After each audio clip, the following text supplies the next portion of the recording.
Laurie Kulikowski with TheStreet. Today I'm here with Subway founder Fred Deluca. Thanks so much for coming in, Fred. I appreciate it. Thanks for having me. So, everybody knows Subway. Everybody knows the $5 footlong jingle. We all know our closest Subway restaurant.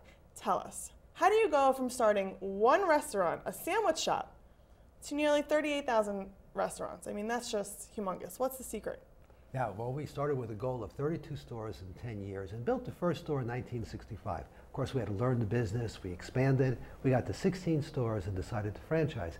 And franchising really helped Subway take off. And, we thought it was just going to be in the Northeast, but people all over the country wanted Subway franchises, so we built stores in all 50 states. And then we got a lot of international interest. So in the 90s, we started going to the international markets, opening stores, and now we're in 100 countries, 38,000 stores, and last year we added 2,600 stores, so Subway is growing very, very quickly all around the world. Wow, that is just amazing. So tell me, if you were to start this business today, what would you do differently? Well, actually, I wouldn't do anything differently from what we basically did. You don't open up a lot of stores simultaneously. You build one store, you learn the business, you get your systems down, and then you expand from there. Yeah. So let's talk about this competition that's going on. It's called Build Your Own Virtual Subway Challenge. Who's allowed to compete and what do they win? Yes, well, everyone can join in, but really this was designed as an educational tool to help professors teach the franchising component of business. And we're a good example because Subway is a brand that's known to students. Also, I've got a story that's interesting because I started as a way to pay my way through college. So it's educational challenge where people can enter, just go on the website and fill out the 6 parts of the game. And the winners some of them will be coming to the US to meet us at headquarters, but everybody in the local countries will be reviewing their videos, reviewing their entries, and we'll be making introductions of them to our local franchisees and development agents because there may be job opportunities or business opportunities available for them. That's really wonderful. So, I know you've been sort of checking in with some of the contestants and paying attention to the website. Can you share with us any anecdotes, anyone whose store particularly stands out to you? Yeah, well, just on the car here, on the way right here, I was looking at a video it was one of our sandwich artists from Billings, Montana. And I thought, what a great video he put together, because he was talking about his experience in the store. Now, he's not eligible to win because he's an employee, but he had a great video talking about what he would do to make sure that if he had a store, he'd get maximum performance from it. Got it. So, given the changes that are coming in healthcare, there's talk about raising the minimum wage, lots of policy changes coming.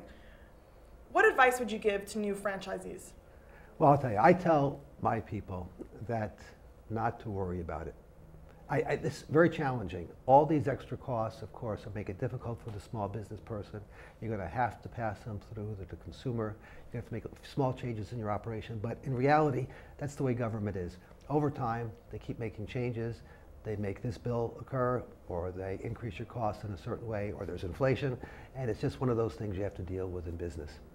So here at TheStreet, we've been doing a lot with the fast casual segment these days. I've done a few videos in the segment. I wanted to get your take on that, on what's going on with fast casual. How's Subway competing with this segment that really is coming up with some really different and innovative concepts? Yeah, that's what's great about the restaurant business. There are so much variety for consumers. The consumer really wins with the restaurant business because they've got choices at every level.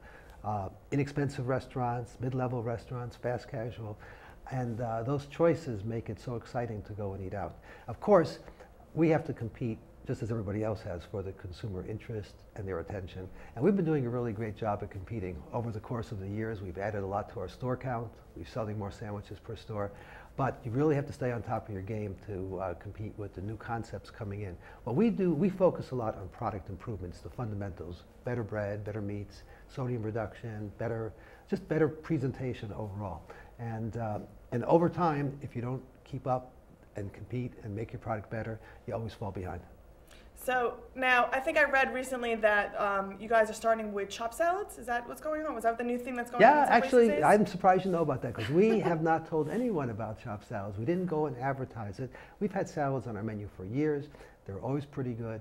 But 6 months ago, we, after doing a test period, we started doing chopped salads in the stores, and we've been watching the numbers, and without any advertising whatsoever, our market share for salads has been growing substantially. So we don't plan to advertise chopped salads this year on national TV or anything, but we think just customers coming in, trying it, and liking it, they'll be coming back quite a bit. And it's really, really great product. Thanks, Fred, for coming in. I really appreciate it. I'm Laurie Kulikowski with TheStreet.